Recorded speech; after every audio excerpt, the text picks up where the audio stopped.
Meus amigos e meus irmãos, boa tarde, boa noite.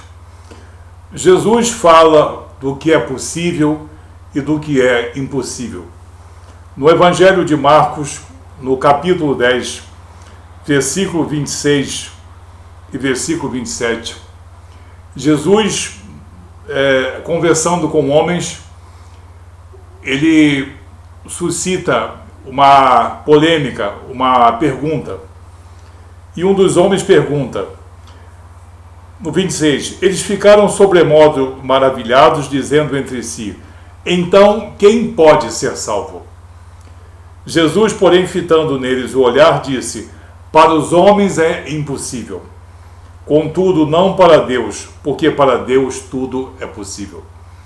Jesus afirma, a salvação para vocês homens é impossível, mas para Deus tudo é possível. Essa palavra se repete em outros evangelhos, como o de Lucas, capítulo 18, versículos 26 e 27. E os que ouviram disseram, sendo assim, quem pode ser salvo? Mas ele, Jesus, respondeu, os impossíveis dos homens são possíveis para Deus. E no Evangelho de Mateus, nós temos novamente a mesma passagem, a mesma pergunta e a mesma resposta, dita pelo Filho de Deus, dito por nosso Senhor Jesus Cristo. Evangelho de Mateus, capítulo 19, versículos 25 e 26. Ouvindo isto, os discípulos ficaram grandemente maravilhados e disseram, sendo assim, quem pode ser salvo? Jesus, fitando neles o olhar, disse-lhes, isto, a salvação, isto é impossível aos homens, mas para Deus tudo é possível. Ok? Nos três evangelhos, em três evangelhos, Jesus é questionado. Jesus, quem é que pode ser salvo? O pobre? O rico? Jesus havia conversado com esses homens, dizendo que era muito difícil um rico entrar no reino dos céus. Não impossível, apenas difícil. Porque havia nessa época uma certa teologia da prosperidade, e os pobres achavam que eram pobres porque eram menos agraciados por Deus. E os ricos se achavam mais perto de Deus, digamos assim. Jesus disse, nem uma coisa nem outra. Os pobres terão acesso às regiões celestiais, à salvação, e os ricos também. Mas de que maneira, Jesus? Como pode o homem ser salvo? Seja ele rico, seja ele pobre, o que ele precisa observar? Como ele pode ser salvo? E Jesus, no caso, responde, a vocês isso é impossível. Sejam ricos, sejam pobres, sejam sábios ou não. Somente a mim e a meu Pai cabe determinar qual de vocês será salvo.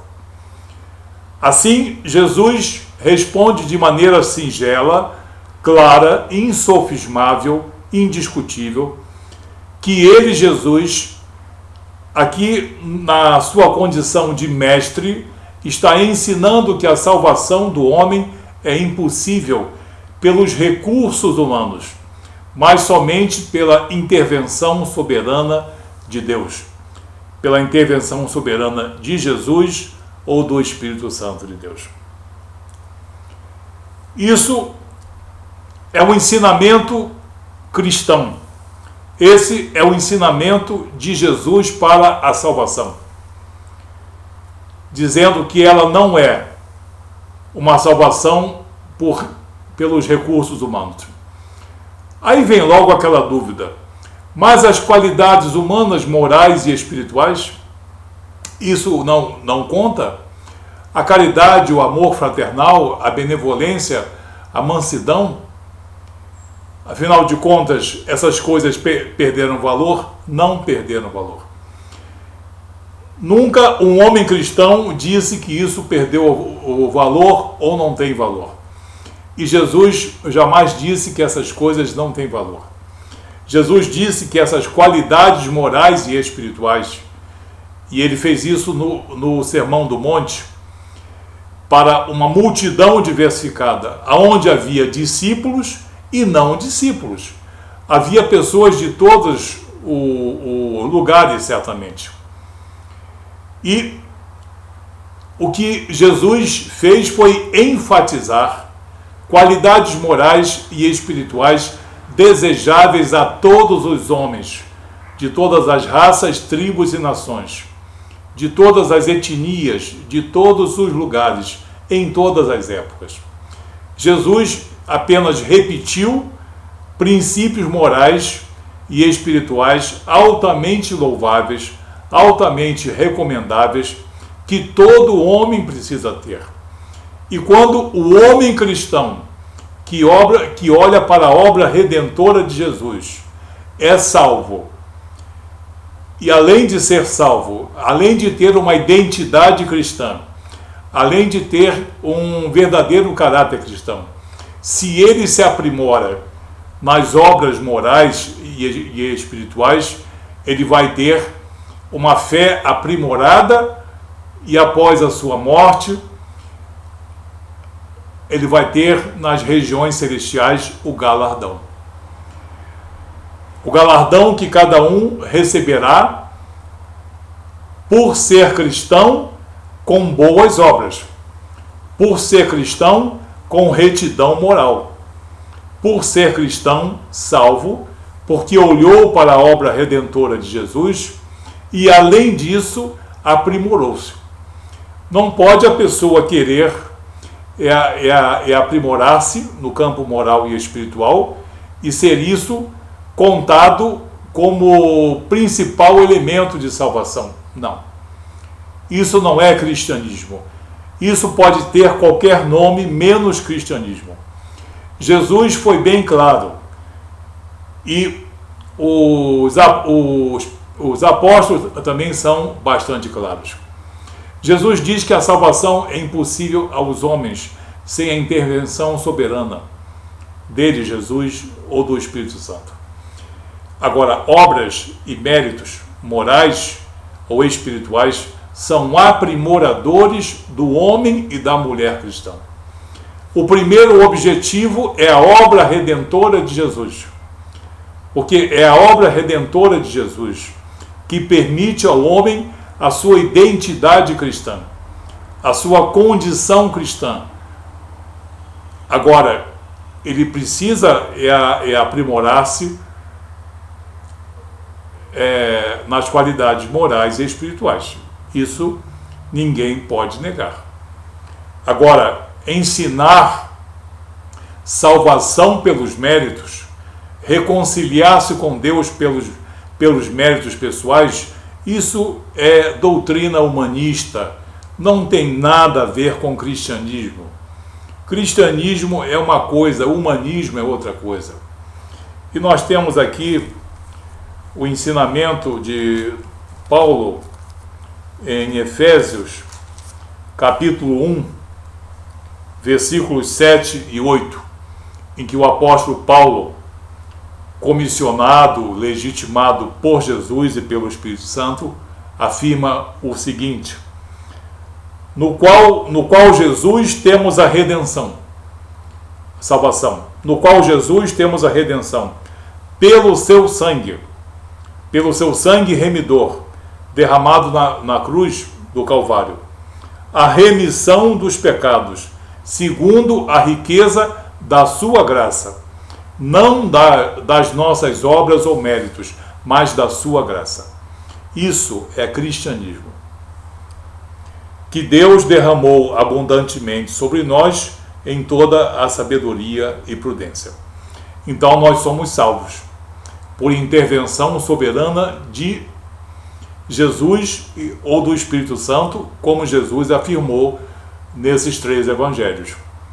E o apóstolo Paulo, em Efésios 1, 7 e 8, ele explica melhor ainda que nós somos salvos sim por esse ato soberano de Jesus, gracioso, mediante o olhar, aceitar e incorporar no nosso entendimento que a grande obra não é a nossa obra, a grande obra é a obra redentora de Deus em Cristo Jesus.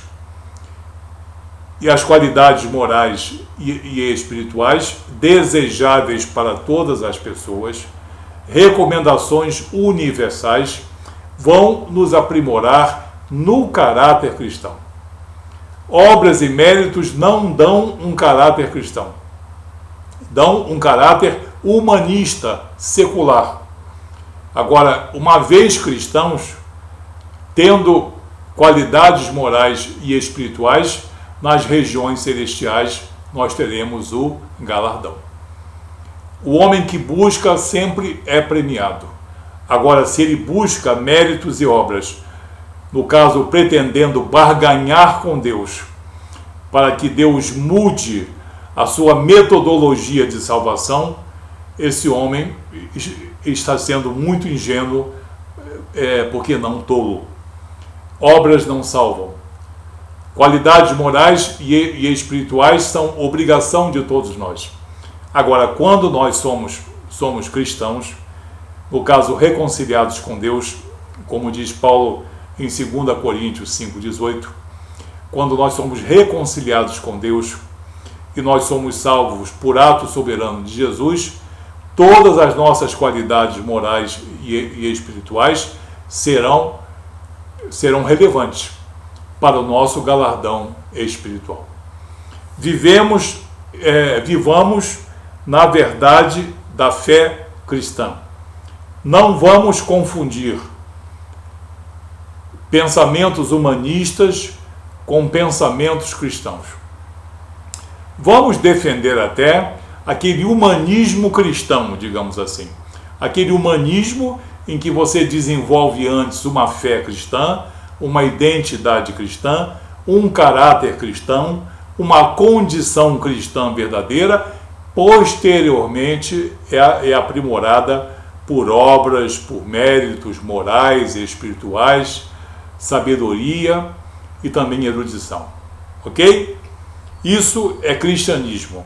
Muitas coisas vinculadas a Jesus que as pessoas falam tanto, ou obras e méritos, nada tem a ver de cristianismo.